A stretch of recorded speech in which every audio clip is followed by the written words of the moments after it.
If you missed the first episode of Catalyst, go back and listen. If you're caught up, here's where we left off. Being openly gay, I think that kind of was something people frowned upon because you didn't see that all the time. I've seen in some of the police reports that they've labeled him a cross-dresser. You couldn't even tell that he was a man.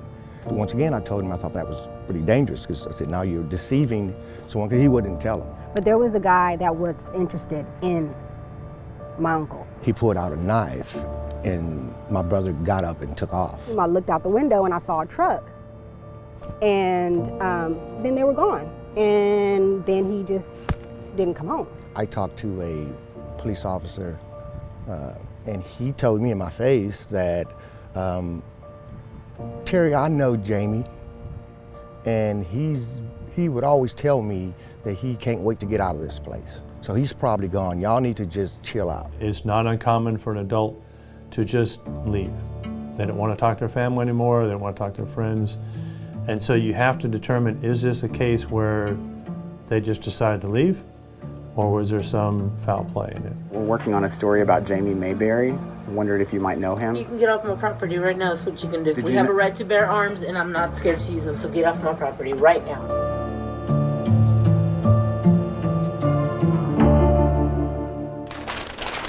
I'd come across a newspaper clipping from 1993, nearly 6 years before Jamie Mayberry went missing. It was from a section called Out and About, one of Kennedy's locals rounding up various happenings from the week that was. Not the headlines, not quite gossip either, but part of what makes a small town like this special. You know, things like whose in-laws were visiting, who was taking a trip, who showed up to the Methodist Bible study, and who needed prayer. That week, it was the Mayberry family. One paragraph read, James Mayberry, son of Mrs. Lois Mayberry of Kennedy, is in St. Luke's Hospital in San Antonio with a bad case of pneumonia. At this time, he is unconscious. Please pray for he and his mother, as this is a rough time for them both. He got really sick. When he went into a coma. He was in a coma for a few, how long? Maybe 3 weeks. It was a heart problem. Right? Yeah. And he woke up, came out of that. Jamie's brother Terry said Jamie always had health problems, even when he was a kid. He took medications for his heart and for high blood pressure, but over the years, it got so bad, he had to quit the cashier job he worked at the local grocery store. He received disability benefits from that. And so when he disappeared, there were months and months of checks just still coming to the house.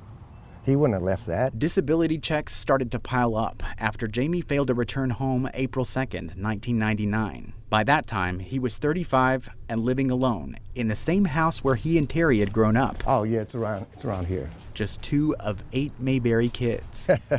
Yeah, everybody knew us for sure. I mean, their parents had already passed away. Well, right now we're basically right in back of my house. I mean, you could just go down this alley and you're right at my house. It was white, and my grandmother had them painted red trim. The house sits a half block off Kennedy's Main Street. The colors have changed since the family left town, now with dusty yellow siding and burnt orange trim. Yeah, this is the room that we were in, and that's the door that they knocked on. Gina Littles, Jamie and Terry's niece, joined us that day in the old neighborhood. You could see the truck back out. From right here, right. Mm-hmm.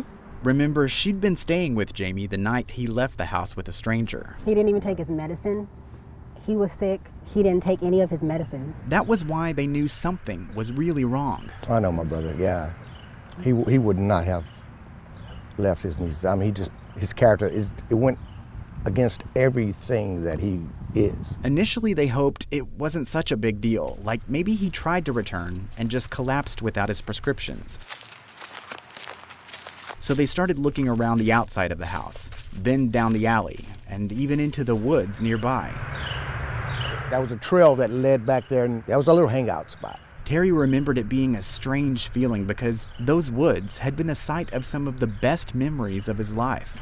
Until then. When we all wanted to get together after school or something like that, we'd always meet up back around in the back, in that area back where that tree is, hook a right, and that's where the party was at. Jamie would hang out with you? Oh, absolutely. Oh, I could hear him now back there, yeah. When laughing, he had this loud laugh, and yeah, and you could hear him now. Matter of fact, we would get caught. Mom would know we were back there because he would start laughing so loud, and she could hear him from the house. Y'all come back, you get out of there. Or then every now and then the cops would pull up and we'd scatter. And that was fun because they couldn't catch nobody, you know, and you would just run all around, and you could see the cop with his flashlight, and so that turned into a game in itself, you know. Jamie didn't turn up. The family filed his missing persons report that afternoon with Kennedy police. Back then, Kennedy was so connected. It was the policemen were like first cousins and brothers to pretty much everybody here. They hired locally. You know, we didn't hire someone with credentials from outside or anything. It was, you grew up here, you want to be a cop, you know, next thing you know, you're on the police force. And everything was connected. I pulled state records and found there were only 7 police officers in Kennedy back then. I guess that's not too surprising considering Kennedy's population of only 3,700. But then I looked at the time those officers worked here and noticed a lot of turnover, which probably doesn't allow much investment on a case that lasts so long. Within the year after Jamie vanished, most of those officers had left the department and the town. Those we were able to track down today either wouldn't talk or wouldn't say much, except that they didn't remember a lot about the case, even though missing persons like this are not common in the area. And to top it off, the police chief from back then, who might have the most answers, died a few years ago. That's why we looked up the man who served as chief after him for most of the time Jamie's been gone. Thanks for meeting with us. Dwayne DeBose retired last summer after more than 15 years in that role. He'd moved to Kennedy and taken the job after his predecessor moved on to another agency. Law enforcement casework now is different than it was 20 years ago. We sat in the back of the local Dairy Queen, the chief's choice. It had just opened for the day and we were the only customers so far. Just kind of be away from the speaker a little bit. But the kitchen was already loud. And then the music started. I didn't realize the music was there, you know. I paused the conversation and made my way to the counter to ask the worker to turn down the volume. I'm glad I did, because what Chief DeBose had to tell me had never been heard before, and it was important. There was not a permanent investigator. It was basically what they call in small towns, kind of you catch it, you clean it, which is unfortunately the way a lot of small departments go. So you could have the newest officer catch the biggest crime of his life, per se. Mm-hmm. And that's unfortunately not a good thing sometimes. What do you know about the case, really? What I had was what was in the file. You have your formal notes, your reports, and that's usually going to be so tall. Then you have all your other little pieces of paper and scratch-its and post-its and all those kind of things, and those are not around. They're gone? I don't know.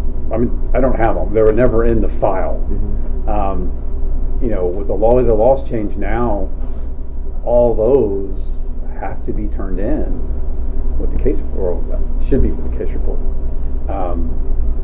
Back then, no one ever really thought about those. Those are just things that were kept to the side. There's another something somewhere. Yeah, but never saw it. That extra something from the early days of the investigation could have helped with the tips that trickled in over the years. There was the thought that Jamie just left and decided to stay away. But then there were the rumors you didn't want to believe. How Jamie died, where someone cut up his body, scattered it in dumpsters, buried him somewhere, sunk him in a nearby pond. DeBose said none of it was very credible. Then, a few years back, he got a call from an apartment complex on the edge of town. A tip he said sounded so specific, it made him pick up the file, as bare as it might have been, and take a closer look. One of the long-term tenants living there was moving out. We're getting ready to go in there and clean. They're going to move the carpet and all that. And they said when they looking at the carpet, there's a stain. Holy Grail. Found it. We found the flat where they killed him. The tip had been someone took Jamie to that apartment the night he went missing, and that's where he died. So we go over there, And we cut the carpet out, and we do the crime scene, and we try to do everything direct, because this could be the tipping point. I mean, this is the only thing it's ever heard. So we do all that, take this file, take all this, and they come back and say, nah, sorry. We don't know what it is, but we know what it's not. It's not blood. No blood, no crime scene. Apparently, it must have been right at the end of the table where everybody dropped sodas and spaghettis and everything else that was eaten. So the file never made it to the back of the filing cabinet. We always had it towards the front, just in case. Because I think some of the players are still here. Of course, when he left, DuBose didn't keep the files. All right, again, good meeting you. Need something, give me a holler. Chief, thank you. Nice to meet you. So I went to the man who took his place. How'd you first learn about this case? When you called me. The department Rick Ash runs now is almost twice the size it was back in 1999. So I was not familiar with the case at all. Of course, I'm not from here. And he just started 6 months ago, but he'd brushed up by the time I arrived. Reading the reports, I didn't get the impression that they didn't take it seriously. I wanted to read the police report for myself. I'd asked for it earlier, but the city of Kennedy said no. They hired an outside attorney to take a look at my request and eventually tell me since the case is technically still open, legally, they don't have to share anything with the public, except the basic information. They could give me more if they wanted to, but all I got was the front page of the police report, which was very basic. Jamie's name, address, when he went missing, things we already knew. So what was there they didn't want me to see? Whatever it was, to keep it hidden, they even asked the Texas Attorney General to weigh in. Even in a case that's seen little to no progress lately, sharing information might jeopardize the investigation. By law, I was out of luck. Is this worth it to give up information we have to get the public's help? And that's a case-by-case decision. But when you have a 20-year cold case? Sure. At this point, right. There's no video, there's no pictures, there's nothing that can be released that I don't think would help. At this point, what we can ask for now is anybody who maybe remembers something to come forward. But who? Didn't police question everyone back then? It's that very short window of time you have. You need to talk to witnesses, you need to talk to the neighbors, people around who might have seen something. So I decided to find out on my own. Hello. We're working on a story about a missing persons case just down the block, right up the road, across the street. We searched property records, and I went door to door. We're trying to find people who lived here in 1999 to see if the police talked to them back then. The neighborhood had changed a lot, but not completely. Good afternoon, sir. How are you? Good, how are you? I'm Josh with the TV station out of Austin. All right. Josh De La Garza, pleasure to meet you. Nice I to was meet wondering you. what you guys were doing. Yeah, we're working on a story about a missing persons case from right around the block, 1999, Jamie Mayberry. Yeah, yes. yeah. Did you live here then? Oh, yeah. Yeah? I know real well. We know the family real well. Did you know Jamie? Personally, yes, sir, I did. Very kind person, real nice person. Did police come by and talk to you about it? No, police never came and asked any of that I know of. He didn't come by and talk to me or anything. It just was in a newspaper. If anybody had any information to call the police, but to this day, nobody's ever known whatever happened to him. If police did talk to neighbors who might or might not have seen something that night, the Mayberry family says they were never told. No one was taken in to ask questions about, nothing. It was just that almost bend their arm back, do something. Go ask questions, Do your job. stuff like that. Do your job. They didn't want to deal with this because of the way Jamie was, What do you mean? the way, because he was the homosexual and transgender, and they didn't want no part of it in a small community like this. And I think it was brushed under the table. And even though Jamie's niece was the last person to see him, she says she wasn't questioned either. And it was never the police department or any of the law enforcement here in Kennedy. Until state law enforcement, the Texas Rangers, got involved. But what we were about to discover makes you wonder, was it too late? Next time. I was hoping to talk to you about a case that it looks like you worked way back 20 years ago out of Kennedy, Texas. Mayberry, Should Kennedy have requested help sooner? The bad thing is that getting called in, after the fact is kind of tough, makes it harder. Catalyst is reported, produced, and edited by me, Josh Hinkle, along with Sarah Rafiq, Arzo Dost, and Andrew Choate. Digital support for Catalyst comes from Dax Dobbs, Eric Henriksen, Nate Mills, Matt Mitchell, Ricardo Ruano, Robert Sims, and Kate Winkle. KXAN's news director is Chad Cross, and its vice president and general manager is Eric Glassberg.